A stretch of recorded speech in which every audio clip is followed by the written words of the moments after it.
Fertilisation. Fertilisation में क्या होता है? Fusion of ovum and sperm.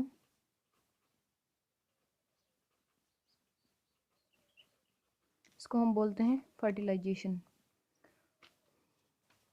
पहले हम ओवम की बात करते हैं, फिर स्पर्म की करेंगे। ओवम क्या होता है?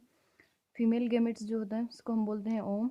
मेल गैमेट्स जो होता है उसको बोलते हैं स्पर्म। ओवम के अंदर क्या होता है?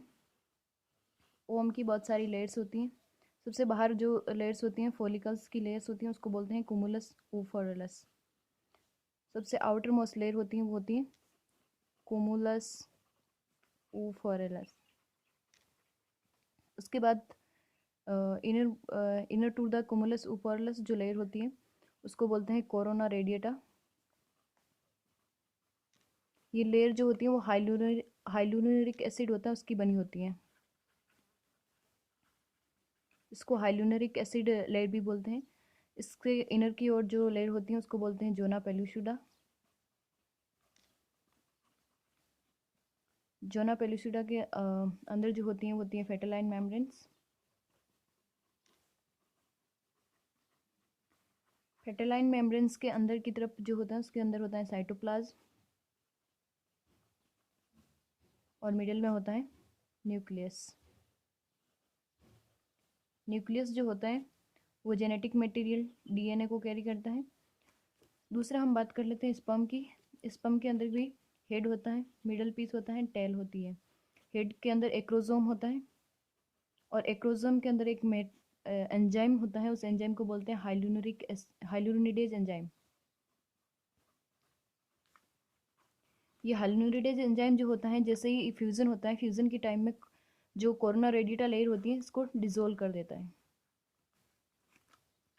उसके बाद इसके अंदर होता है मिडल पीस। मिडल पीस के अंदर माइटोकॉन्ड्रिया होते हैं जो कि एनर्जी स्टोर करके रखते हैं मोटिलिटी के लिए। देन टेल होती है। अब क्या होता है, जैसे ही फ्यूजन होता है,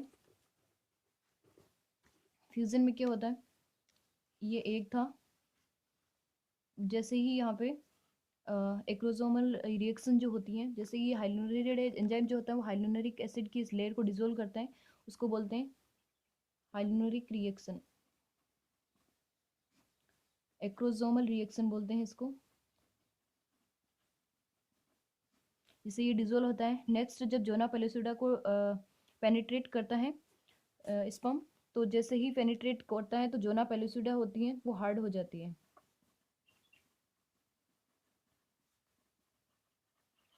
उसको बोलते हैं जोना पेलुसिडा हार्डनिंग।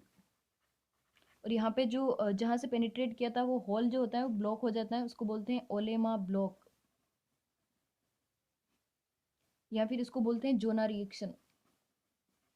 पेनिट्रेशन के बाद जैसे ही ब्लॉक होता है उसको बोलते हैं ओलेमा ब्लॉक या फिर जोना रिएक्शन, और जोना पेलुसिडा लेयर जो होती है वो हार्ड हो जाती है।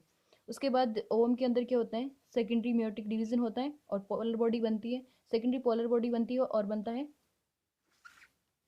प्रोन्यूक्लियाई। ये क्या हुआ, फर्टिलाइजेशन हुआ। फर्टिलाइजेशन होने के बाद क्या बनता है, जाइगोट, जिसको हम बोलते हैं सिंगल सेल स्टेज। ये सिंगल सेल स्टेज होती है वो आफ्टर लास्ट मेंस्ट्रुअल पीरियड लगभग 14 to 15th डे पे फॉर्म होती है। ये कहाँ पे हुई थी, फेलोपियन ट्यूब के अंदर फॉर्म होती है। और 14 to 15 day means 0 to 2 weeks from the last menstrual period.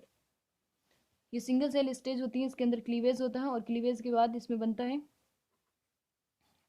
Blastomere stage बनती है। फिर इसमें और डिवीजन क्लीवेज होता जाता है। ब्लास्टोमियर के बाद इसमें बनती है गैस्ट्रूला स्टेज। गैस्ट्रूला स्टेज के बाद इसके अंदर आता है मोरूला स्टेज, और डिवीजन होते हैं, और लास्ट में बनती है ब्लास्टोसिस्ट स्टेज। जाइगोट जो बना वो फर्स्ट डे या फिर 0 डे हम उसको काउंट करते हैं। उसके बाद फर्स्ट डे काउंट करते हैं इसको, और इसके लगभग 30 आवर्स आफ्टर ब्लास्टोमियर स्टेज बन जाती है। ब्लास्टोमियर के बाद इसमें लगभग आफ्टर 272 आवर्स पे जो बनता है वो बन जाता है गेस्टुला स्टेज। गेस्टुला स्टेज के अंदर क्या होता है कि इसमें जर्म सेल लेयर जो होती है वो बन जाती हैं, जिसके बाद में अलग अलग पार्ट फॉर्म होते हैं। फिर मोरुला स्टेज आती है। मोरुला स्टेज तक क्या बनता है कि 16 सेल स्टेज होती है।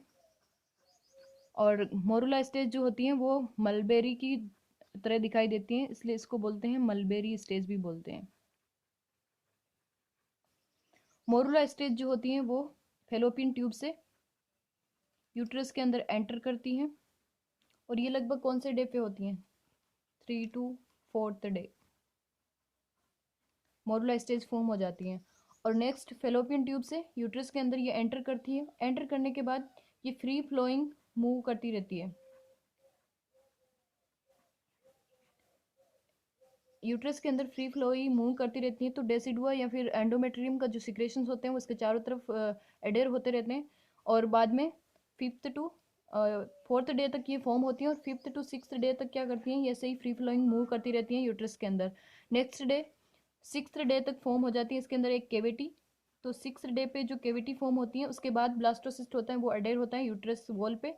और इम्प्लांटेशन के लिए स्टार्ट होता है वो 6th डे पे स्टार्ट हो जाता है। और इम्प्लांटेशन होता है वो 6th डे पे स्टार्ट होके 10th to 11th डे तक कंप्लीट हो जाता है। इम्प्लांटेशन को हम और बोलते हैं नीडेशन। और जैसे ही मोरुला स्टेज जब यूट्रस के अंदर आई थी, उस टाइम क्या होती है, जोना पेलुसिडा लेयर जो होती है वो डिसअपियर होती है। जोना पेलुसिडा लेयर क्या होती है, डिसअपियर हो जाती है। इसको बोलते हैं जोना हेचिंग। ये भी एक रिएक्शन होती है, इसको बोलते हैं जोना हेचिंग। जो कहाँ होती है, यूट्रस के अंदर। जैसे ही मोरुला स्टेज एंटर करती है उसके बाद जोना लेयर जो होती है वो डिसअपियर हो जाती है, उसको बोलते हैं जोना हेचिंग। उसके बाद जो स्टेज बनती है वो ब्लास्टोसिस्ट बनती है। ब्लास्टोसिस्ट में क्या होता है, इम्प्लांटेशन स्टार्ट हो जाता है और वो 10th से 11th डे पे कंप्लीट होता है। इम्प्लांटेशन को हम निडेशन भी बोलते हैं। और इम्प्लांटेशन जब होता है तो उस टाइम कुछ ब्लीडिंग होती है। ब्लीडिंग जो होती है उसको बोलते हैं हार्टमान साइन। ये हार्टमान साइन जो होता है bleeding at the time of implantation. और एक क्वेश्चन यहाँ से पूछा जाता है कि हार्टमान सॉल्यूशन क्या होता है। हार्टमान सॉल्यूशन जो होता है वो होता है रिंगर लैक्टेट। नेक्स्ट इसके बाद ब्लास्टोसिस में क्या होता है, और डिवीजन होते हैं। ब्लास्टोसिस्ट जो लेयर थी उसके अंदर और डिवीजन हुआ।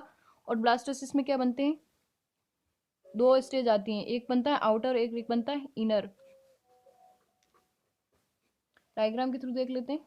ये ओम था, ओम का फर्टिलाइजेशन हुआ। फर्टिलाइजेशन के बाद ब्लास्टोसिस्ट बना था। ब्लास्टोसिस्ट मीन्स इसके अंदर एक केविटी फॉर्म हो गई थी। केविटी फॉर्म हुई मीन्स इसके दो पोल बने थे, एक इनर और एक बनता है आउटर। ये जो बाहर की तरफ की सेल होती है इसको बोलते हैं outer cell mass. Outer cell mass. और अंदर वाले को बोलते हैं inner cell mass. Outer cell mass जो हमने बाहर वाला पार्ट देखा था, इस लेयर को बोलते हैं ट्रोफोब्लास्ट सेल। ट्रोफोब्लास्ट सेल होती है वो फिर से डिवाइड होती है और इसके अंदर दो तरह की सेल बनती है जिसको बोलते हैं साइटोट्रोफोब्लास्ट और दूसरी होती है सिन साइटोट्रोफोब्लास्ट।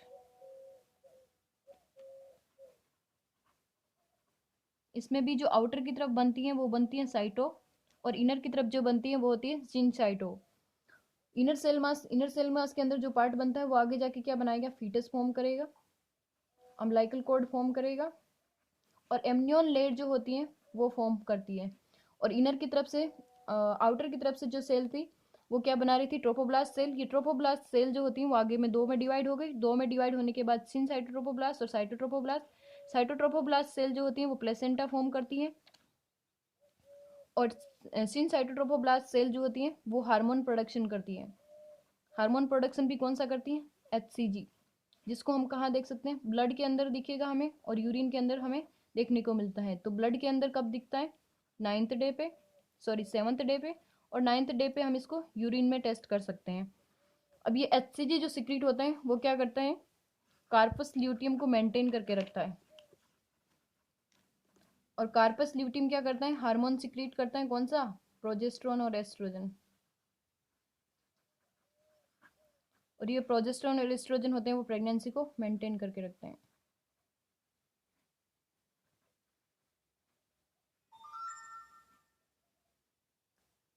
नेक्स्ट हम इसके बाद बात करेंगे